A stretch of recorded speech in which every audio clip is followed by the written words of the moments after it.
साका कितवें पढ़दा पई? 6वीं। गिनती सुना।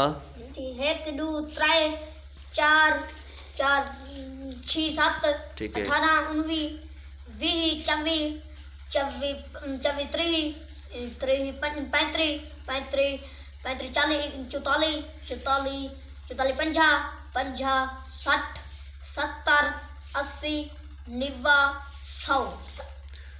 हुण अल्ले पे सुनवा। अल्लेफ बे ते से जीम हे खे दाल जाल वा रे सीन शीन स्वाद द्वाद ऐन गैन फे काफ लाम मीम नून वडिये निकी। हुण क्या सुनवे नी? हुण मैं अभी सुना है बच्चे। सुनवा। A B C D F G M N W X Y Z। हुण दोस्तों क्या पैगाम देना चाहती? दोस्तों ये मेरा वीडियो देख सारे चैनल सब्सक्राइब करो। सब्सक्राइब करा है। सब्सक्राइब करो।